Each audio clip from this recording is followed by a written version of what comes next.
Hello everybody, welcome back once again to the Final Fantasy VII walkthrough. We are in the middle of the Nibelheim Mountains. The previous video there, I made a little cut. So what I actually did there was stole a few gold armors from the dragons in this area. And then I just continued on. I want to point out one thing here with this enemy. I'm actually going to... I gotta get this guy's name. So this is the Materia Keeper. This is one of 3 enemies in the entire game that can teach you Trine. Now, it is not 100% needed for you to learn Trine right now, but you might as well. So what I actually did here was equip both of my enemy skill materials and made sure that I would be able to learn Trine on both. Again, though, so keep in mind, if you don't, for whatever reason, want to learn it here, don't stress it too much. Again, there will be 2 more enemies specifically that you'll be able to pick it up from, but I would say if you skip it here, it's more critical, I guess, than that you learn it later. And I say that just because, again, you're completely limited on how many enemies will actually teach you and at what point you can learn it. So, again, don't stress this one too much if you just happen to forget and you're already past this point or something. Don't worry about it too much. It's not 100% critical that you learn it here and now. So, again, you've been informed. But anyways, Materia Keeper, other than that, he's not too difficult, or it's not too difficult, however you want to say that. I'm really just biding my time here, if you notice. Just trying to kind of survive while I wait for him to cast Trine on me. Trine is, I think it's actually similar to Beta and Aqualung. I kind of feel like those 3 spells are a little bit similar in their power, as well as actually their cost. I think they're all like within 1 MP of each other. I think I want to say Beta is like 35. Trine might be like 36, and Aqualung must be like 34 or something like that. It's something around there. And apparently he can cast Cure on himself. That's kind of interesting. And oh my gosh. Would you cast it already? Come on, buddy. There it is. Alright, here we go. Boom. Learned Trine. Thank you, buddy. If you're not able to survive it, I would say hopefully you've got Big Guard. I love Big Guard, by the way. The spell is way too good. But yeah. If you've got it, use it. And then I think I'm just going to finish him off with Tifa here. Boom. Yep, there we go. So, that's that. We will move on. But kind of a fun battle. Fun fact, too, I'm sure the Materia Keeper is in other games or Final Fantasy games as well. I know for sure he's in Final Fantasy X. I don't know, how useful of a fact that is, but I thought it was kind of neat. Save. All right, so definitely gonna save here and continue on our way. And this will be, I believe we're really close to the exit here of the mountains. Finally, I feel like we've spent a bit of time here. It's a fairly sizable dungeon in comparison to a lot of the other ones in the game, or a few of the other. I don't know where it all lays out or ends up. But yeah. Anyways. Making use of Beta here, as usual.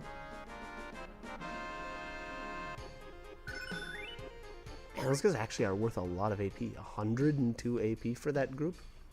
It's pretty good.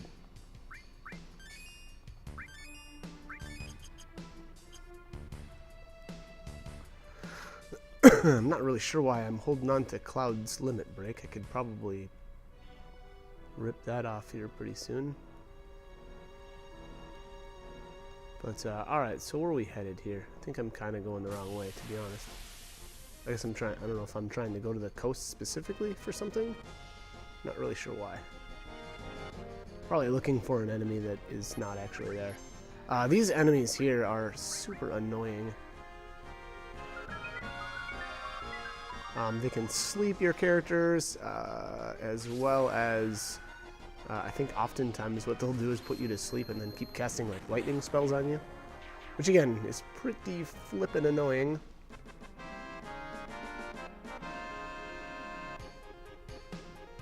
XP and AP.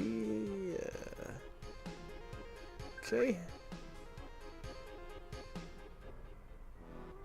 Alright, so here we go. We actually do have to head to the north. Actually, we need to go west a little bit. Try to avoid this mountain range. I'll just hug it here to the... hug it just a little bit, and then we'll head back to the north again. Actually, I should say we'll head back northeast, it ends up being. Let's see, what do we have here? The Nibel Wolves? I don't think these guys are anything special. I don't think actually any of these enemies really are. We have a look-see here. Yeah, nothing really interesting coming up as far as enemy-wise. So as far as random encounters here, don't worry about you know, trying to go out of your way, trying to find like enemy skills or steals or anything like that. Nothing impressive. Here is Rocket Town. Kind of a cool town. What's that? Well, let's find out.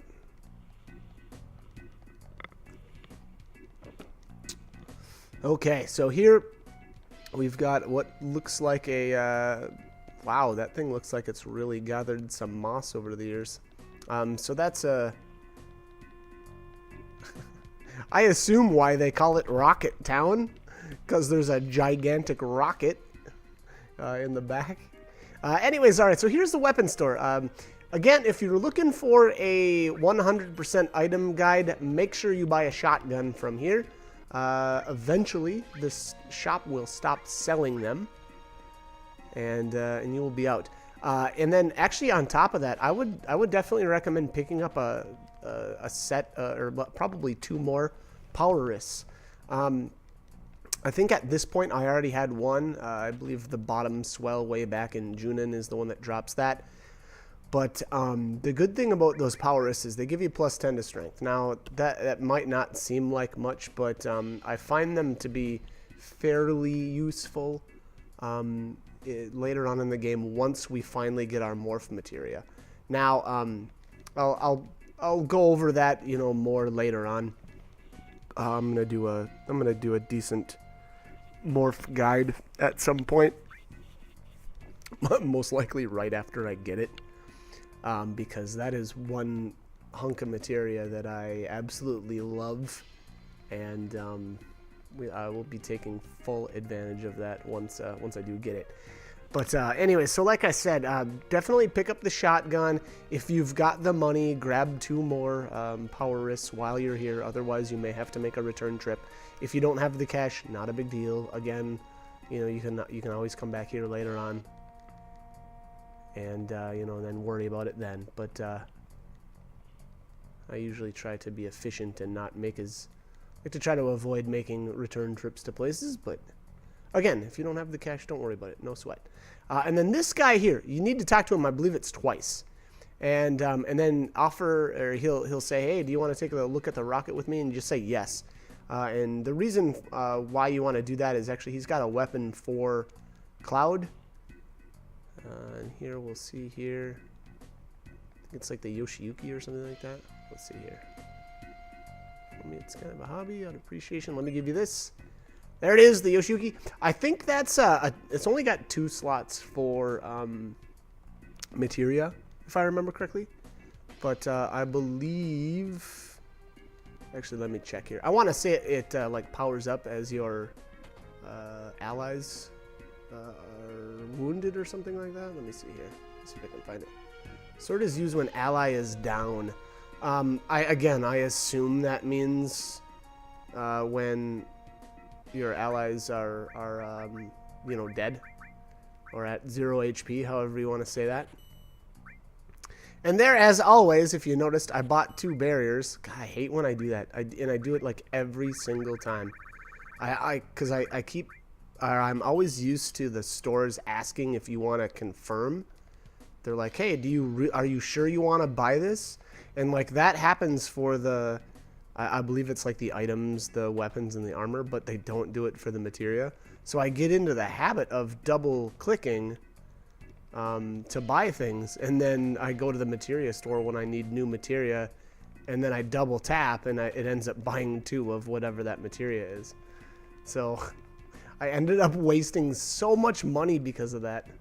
I actually, you know, having extra materia around at this point in the game isn't that big of a deal, but later on, once I really start leveling up my materia, I eventually oftentimes will run out of room, and obviously that's a huge issue. So unfortunately, I haven't broken the habit quite yet of not double tapping materia purchases. So oh well, not the end of the world, I guess.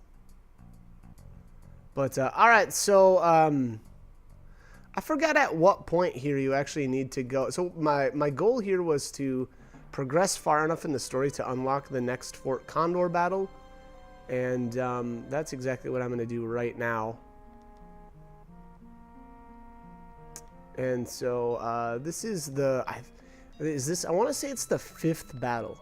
I'm gonna actually, you know what? I'm gonna take a look see here.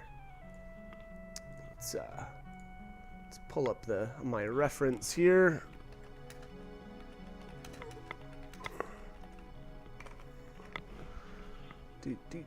I always kind of forget sometimes where the battles actually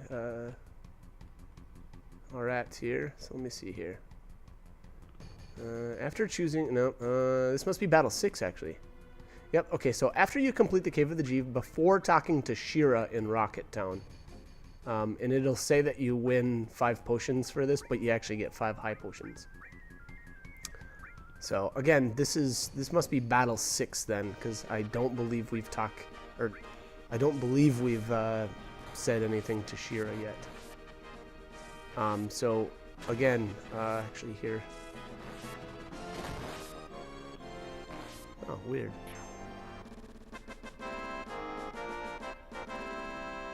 Yeah, okay. Yep, so after the Cave of the G, but before talking to Shira. So there you have it. So technically I came here a little late. Or did I talk to Shira? Now I have to rewind my video because I don't remember. Huh, yeah, okay. Well, I guess yeah. It seems to me I haven't spoke with Shira yet. So, like I said, so after the Cave of the G, but before you talk to Shira, that's when you can complete that round at Fort Condor, which again should be battle number 6.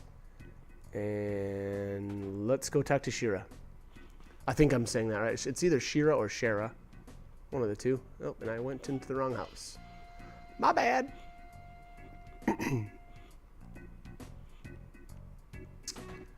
Okay. Bloop, bloop, bloop, bloop, bloop, bloop, bloop. And keep in mind, as far as the rewards go, I'm 1 reward behind because way back when I did the 3rd battle, I let the enemies get to the shed so that I could get a Vagarous Claw. So again, keep that in mind. So when you see my Fort Condor victories, sometimes you'll notice that the rewards are slightly off, or I'm off by 1 battle, and that's why. Okay, so anyways, this is the conversation with Shara here, and that will essentially allow us to take care of the next Fort Condor battle, which is exactly what we're going to do after this. So let me reference this one more time here. So this says, after talking to Shira in Rocket Town, but before Rufus shows up, and if you've won every single one of these, you'll win a super ball. However, I will not be winning a super ball for this next Fort Condor battle, again, because I'm 1 reward behind.